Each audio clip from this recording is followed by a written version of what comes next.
নমস্কার, তোমাদের সবাইকে সানা স্মাইল এডুকেশন সেন্টারে স্বাগত জানিয়ে আজকের ক্লাসটি শুরু করছি।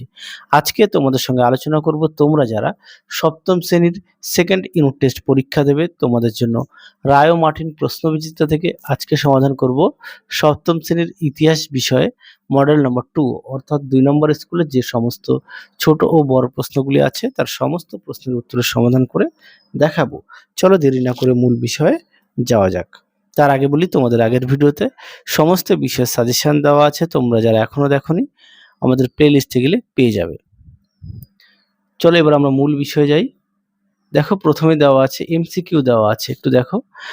একে আছে নিকোলো কোনটি ছিলেন, উত্তরটা লিখবে ইতালির পর্যটক, অপশন ডি। 2 আছে তখাবি ঋণদান প্রকল্প চালু করেছিলেন, উত্তরটা লিখবে মোহাম্মদ বিন তুগলক, অপশন ডি। 3 দেখো জৌনপুর রাজ্য দিল্লি সুলতানের অন্তর্ভুক্ত হয়, এটাও লিখবে বহলুল লোদি, অপশন এ। 4 দেখো আর আরবি ভাষায় ইলম শব্দের অর্থ, উত্তরটা লিখবে জ্ঞান, অপশন বি। 5 দেখো অটোমান তুর্কিদের আমলে ইক্তা ব্যবস্থার পরিবর্তে অন্য একটি ব্যবস্থা প্রচলিত ছিল, তা হলো, উত্তরটা লিখবে তিমার, অপশন বি। 6 দেখো আকবর চিতোর জয় করেন, উত্তরটা লিখবে 1568 খ্রিস্টাব্দে, অপশন বি। 7 দেখো মুঘলদের সময় স্বর্ণ মুদ্রাকে বলা হতো, উত্তরটা লিখবে আশরফি, অপশন সি। 8 দেখো ডিউক অফ আলবুকার্ক ভারতে এসেছিলেন, উত্তরটা লিখবে পর্তুগাল থেকে, অপশন সি। 9 দেখো শেরশাহের মৃত্যুর পর তার যে পুত্র ক্ষমতায় আসেন তিনি হলেন, উত্তরটা লিখবে ইসলাম শাহ, অপশন বি। 10 দেখো মোহাম্মদ বিন তুগলক নতুন করে রাজধানী তৈরি করেছিলেন, উত্তরটা লিখবে দৌলতাবাদে, অপশন বি। পরবর্তী প্রশ্ন দেখো কয় স্তম্ভের সঙ্গে ক্ষয় স্তম্ভ মেলাও। এক একটা হবে সি, অর্থাৎ এক একটা হবে সি, এটা হবে মোহাম্মদ বিন তুগলক। 2টা হবে কিলোভরি প্রাসাদ, এটা হবে ডি, অর্থাৎ কায়কোবাদ। 3 আছে চন্দননগর, এটা হবে এ ফরাসি। 4 আছে শ্রীরামপুর, এটা হবে ই দিনেমার। 5 আছে চুচুড়া, এটা হবে বি ডাচ। পরবর্তী প্রশ্ন দেখো কি আছে, 3 দাগের নিচে যে কোনো 7টি প্রশ্নের উত্তর দাও। একে আছে বাহামনি রাজ্যের দেশীয় অভিজাতদের কি বলা হতো, উত্তরটা লিখবে দক্ষিণী। 2 আছে খানোয়ার যুদ্ধ কত খ্রিস্টাব্দে হয়েছিল, 1527 খ্রিস্টাব্দে। 3 দেখো আকবর কত খ্রিস্টাব্দে দশালা ব্যবস্থা চালু করার, উত্তরটা লিখবে 1580 খ্রিস্টাব্দে। 4 দেখো রাঠোর যুদ্ধ কাদের মধ্যে হয়েছিল, উত্তরটা লিখবে ঔরঙ্গজেব ও রাঠোর রাজপুতদের মধ্যে হয়েছিল। 5 দেখো চিরাগ ই দিল্লি কাকে বলা হতো, উত্তর লিখবে শেখ নাসিরুদ্দিন মোহাম্মদকে। তোমাদের কাছে একটি প্রশ্ন রাখলাম, অবশ্যই কমেন্ট বক্সে উত্তরটা জানাবে। প্রশ্নটি হলো বাহামনি রাজ্যের প্রতিষ্ঠাতাকে।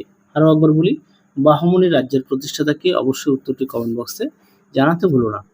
পরটা দেখো 6 দাগের মালিক অম্বর কে ছিলেন, উত্তরটা লিখবে দাক্ষিণাত্য আহমদনগর রাজ্যের প্রধানমন্ত্রী। 7 দেখো মাহমুদ গাওয়ান কে ছিলেন, উত্তরটা লিখবে বাহামনি রাজ্যের 3য় মোহাম্মদের মন্ত্রী। তারপরে দেখো 8 দিল্লির কোন সুলতান দাসদের জন্য আলাদা দপ্তর খুলেছিলেন, উত্তরটা লিখবে ফিরোজ শাহ তুগলক। 9 দেখো বাংলার প্রথম স্বাধীন সুলতান কে ছিলেন, উত্তরটা লিখবে শামসুদ্দিন ইলিয়াস শাহ।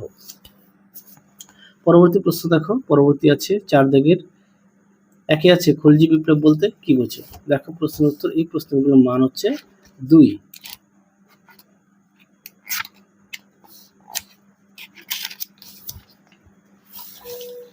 দেখে নাও খলজি বিপ্লব বলতে কি বোঝো, উত্তরটি এখান থেকে এই পর্যন্ত লিখবে। এই রায় মার্টিন সহায়িকা কিন্তু এই বছরের নতুন বছরের বই, এটা নতুন বছরে ছাপা এই বইটি, এখান থেকে এই পর্যন্ত উত্তরটা লিখবে। কাজে তোমাদের হয়তো অনেকের পেজ নাম্বার নাও মিলতে পারে, যেহেতু আমার বইটা নতুন সালের বই। 2 দেখো পানিপথের প্রথম যুদ্ধ কাদের মধ্যে হয়েছিল, এই প্রশ্নের উত্তরটা তোমরা সহায়িকা বইতে পেয়ে যাবে, আমি দেখাই, আর পাঠ্য বইতে পেয়ে যাবে 54 পেজে, পাঠ্য বইতে পেয়ে যাবে 54 পেজে। দেখো 1526 খ্রিস্টাব্দে পানিপথের প্রথম যুদ্ধ হয় বাবর ও ইব্রাহিম লোদির মধ্যে। কার মধ্যে? বাবর ও ইব্রাহিম লোদির মধ্যে। পরবর্তী প্রশ্ন দেখো তুরস্ক দণ্ড বলতে কি বোঝো। দেখো প্রশ্নের উত্তর, দেখে নাও প্রশ্ন উত্তরটি এখান থেকে। পরবর্তী প্রশ্ন দেখো কি আছে, দিন হি ইলাহি কি। দেখো প্রশ্ন উত্তর,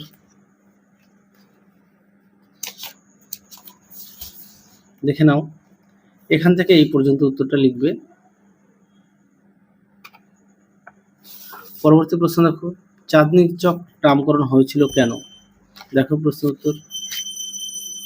দেখো প্রশ্ন উত্তর সুন্দর করে দেওয়া আছে, তোমরা এখান থেকে লিখবে। দেখো চাঁদনী চকের নামকরণ দেখে নাও, সুন্দর করে দুটি পয়েন্ট দিয়ে দেওয়া আছে। পরবর্তী প্রশ্ন দেখো, 6 দাগে সরাব কাদের বলা হতো? উত্তরটি দেখো। দেখো প্রশ্নের উত্তরটি এখান থেকে এই অবধি লিখবে। পৃষ্ঠা নম্বর পাঠ্য বইতে 103 নম্বর পেজে পেয়ে যাবে, পাঠ্য বই থেকে। পরবর্তী প্রশ্ন দেখো, 7 দাগের কারা রাজের সমর্থক ও কারা তার বিরোধী ছিল? দেখো প্রশ্নের উত্তর।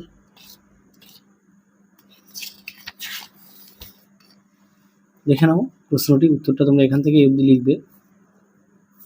দেখে নাও উত্তরটি, এখান থেকে এই পর্যন্ত লিখবে। পরবর্তী দেখো, দাক্ষিণাত্য ক্ষত বলতে কি বোঝায়? প্রতিটা প্রশ্নের পাশে পৃষ্ঠা নম্বর দেওয়া আছে তোমাদের সুবিধার্থে। দেখে নাও, যদিও এই বইটি নতুন সালের, তোমরা একটু মিলিয়ে নিও। অনেকের কাছে পুরনো সালের বই থাকলে হয়তো 2-1টা পেজ আগে পড়ে থাকতে পারে, একটু দেখে নিও। পরবর্তী প্রশ্ন দেখো, 5 দাগের নিচে যে কোনো দুটি প্রশ্নের উত্তর দাও। প্রশ্ন মান 3 একে আছে, হোসেন শাহী ও ইলিয়াস শাহী আমলে বাংলার সাংস্কৃতিক উন্নয়নের সংক্ষেপে উল্লেখ করো। দেখো উত্তর। দেখো প্রশ্নের উত্তরটি তোমরা ঠিক এখান থেকে এই পর্যন্ত লিখবে। দেখে নাও প্রশ্নের উত্তরটি সুন্দর করে দেওয়া আছে, অবশ্যই ভালো করে পড়বে। পরবর্তী প্রশ্ন দেখো, টিকা লেখো আকবরের রাজপুত নীতি। দেখো প্রশ্নের উত্তর। দেখো প্রশ্নের উত্তরটি সুন্দর করে দেওয়া আছে, তোমরা অবশ্যই পড়ে নিয়ে লিখবে। দেখে নাও প্রশ্নটি। দেখে নাও পরবর্তী প্রশ্ন দেখো, পরবর্তী প্রশ্ন আছে 3 দাগের বিদেশি পর্যটকরা বিজয়নগরের রাজ্যের কিরূপ বর্ণনা দিয়েছেন? উত্তরটা দেখো। দেখো প্রশ্নের উত্তরটি সুন্দর করে দেওয়া আছে, তোমরা অবশ্যই পড়ে নিয়ে লিখবে। দেখে নাও।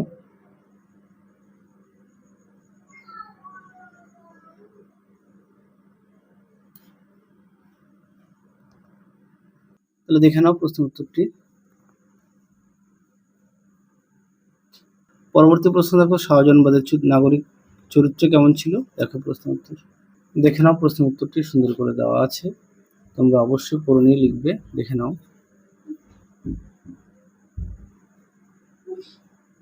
পরবর্তী প্রশ্ন দেখো, 6 দাগের নিচে যে কোনো দুটি প্রশ্নের উত্তর দাও। প্রশ্ন মান 5 একে আছে, শেরশাহী শাসন ব্যবস্থা সম্পর্কে সংক্ষেপে আলোচনা করো। উত্তরটা দেখো। দেখো প্রশ্নের উত্তর সুন্দর করে দেওয়া আছে, তোমরা অবশ্যই পড়ে নিয়ে লিখবে।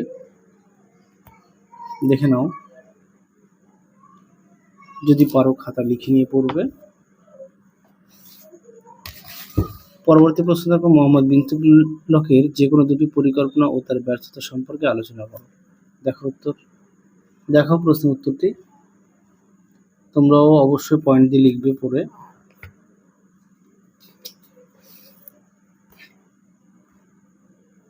পরবর্তী প্রশ্ন দেখো, বাজার দর নিয়ন্ত্রণে আলাউদ্দিন খলজি কি ব্যবস্থা নিয়েছিলেন? দেখো উত্তর।